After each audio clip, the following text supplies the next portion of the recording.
So today's show is all about our comfy classics. And this is that time of year where it's like, bring on those comfort foods. Bring on the, the rib sticking kind of food. Great soups and stews and a nice dessert and lasagna and beef stroganoff. So those are some of the recipes, the types of recipes we're going to do today. So sip of coffee and we're going to get to work on recipe number 1. I have to say hi to Kathy. She was one of the gals who came last night, and she brought me a little present, and I'll have to show it to you another time. It's the cutest thing ever. So thanks, Kathy, if you're watching. Okay, so I am making a really elegant, pretty version of lasagna. When I think comfy classics, there's nothing like, putting a pan of lasagna in the oven and then pulling it out with salad and garlic bread. To me, that is a great weeknight, or even a nice stay at home, put a movie in, and a stay home on the weekend kind of dinner. This recipe is near and dear to my heart because it kind of takes lasagna to a whole nother level and makes it look really, really pretty. So if you need to bring a casserole to someone, somebody just had a baby, somebody's sick, or somebody, maybe you just wanted to do something, an act of kindness, and drop off, dinner to a busy family. This is a great recipe to double and do 2 of them because they will love it and it looks so pretty. They're my spinach lasagna roll-ups. So I start out with a pound of ground beef, and I'm just using the old chop and stir to get that nice and crumbly. This happens to be very nice and lean ground beef, so we don't even need to drain it. Now to my ground beef, I'm adding about a half of a cup of finely diced onion, and that's just going to cook along with the ground beef. Give it some great flavor. This lasagna recipe is pretty kid-friendly, although it's got spinach in it. I don't even think they'll know. But Anne is not a big fan of pieces of onion and things. She doesn't like chunks of vegetables and things. So you could certainly, one of the ways to get great onion flavor in here is just to grate your onion with a microplane or a cheese grater, and you'll get some onion flavor and onion juice in there without the chunks. Or you could also use onion powder. Or onion salt. So I'm going to season this with my seasoning of choice, which is just in a pinch. It's so easy. Got quite a bit of ground beef, so we're going to season it well with some garlic salt and some black pepper.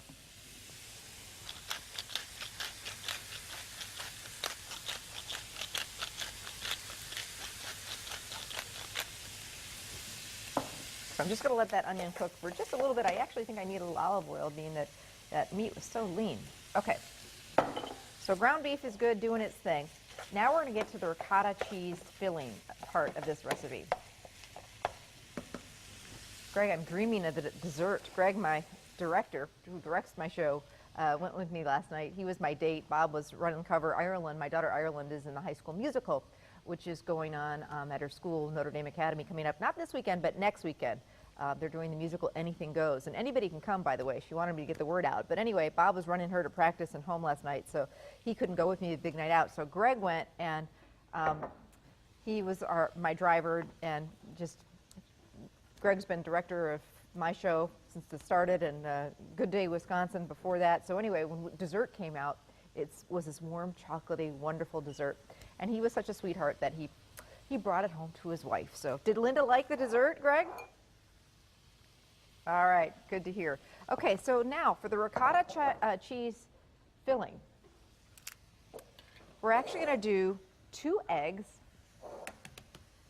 I always put some eggs, 1 to 2 eggs, depending on the lasagna recipe, in with the ricotta cheese when I'm doing lasagna. It just makes it puff up. It just makes all the difference in the world. So next time you're making lasagna and you're thinking about just using straight up cottage cheese or ricotta cheese, add a beaten egg or 2 in there, and you will be glad you did. It's my little trick of the day. Okay, now we're going to take our ricotta cheese. This is one of the bigger containers, 15 ounce.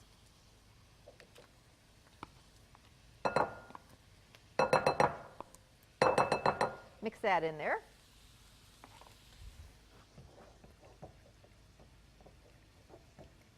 And then ricotta cheese is kind of boring, doesn't have a lot of great flavor. So I like to flavor it up with either garlic salt, quite a bit of that, or this is a great shortcut.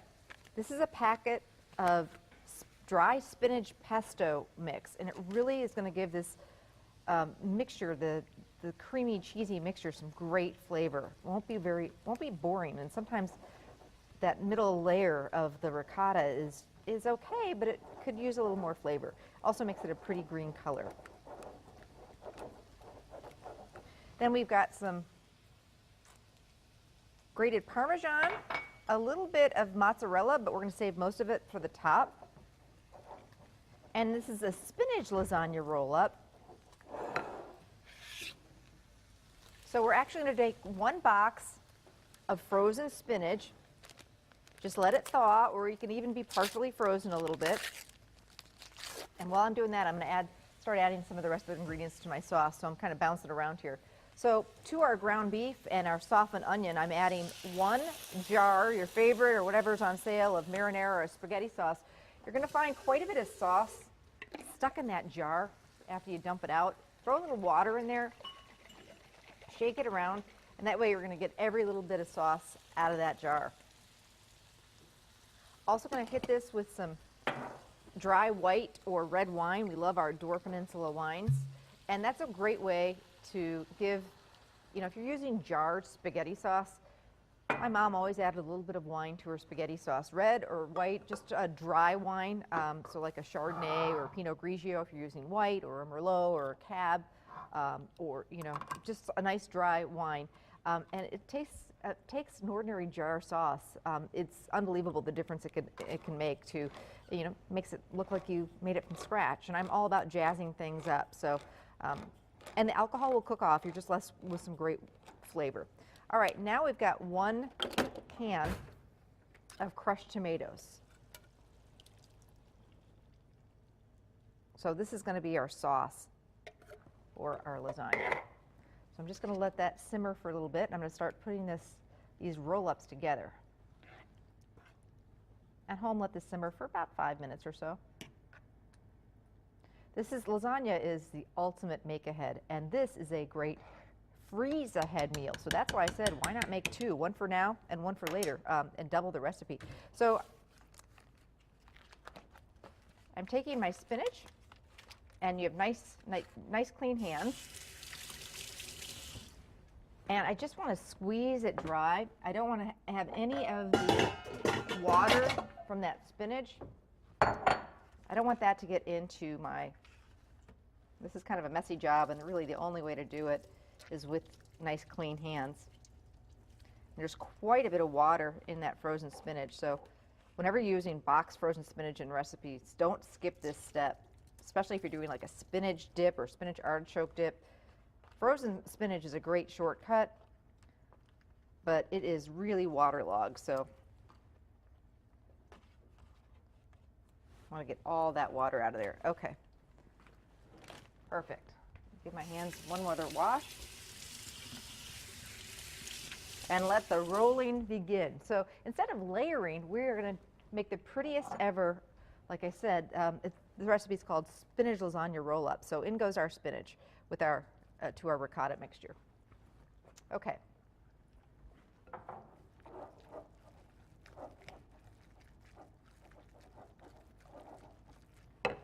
So the way to do this, we've got some pre-boiled lasagna noodles. You don't want to overcook them. You don't want them to be too mushy, but and you want to let them cool a little bit. That's why we do them ahead of time. And I mentioned doing freeze-aheads. So they have these great containers now where they have a top right on them. They freeze wonderfully. Or if you're going to be giving this dish away and you don't want to have to worry about getting it back, these work really nicely. So make sure and spray your pan with baking spray or cooking spray. And then we're going to take a little of that sauce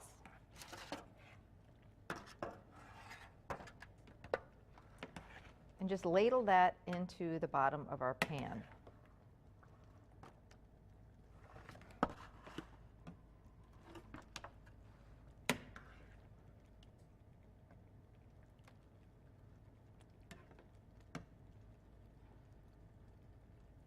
Okay, so sauce is down. Now, We're going to take our noodles and just lay them on a cutting board or a work surface and take a little bit of that mixture. Just kind of spread that on each of the noodles. If company's coming, this is the perfect thing to do. You can actually get this recipe made and parked in your refrigerator a couple days even before they come, and then just bake it off when they get there. Or you can, as I said, take it out of the freezer. If you are freezing it, I like to pull it out of the freezer morning of, let it thaw a little bit while you're at work, and then pop it in the oven when you get home.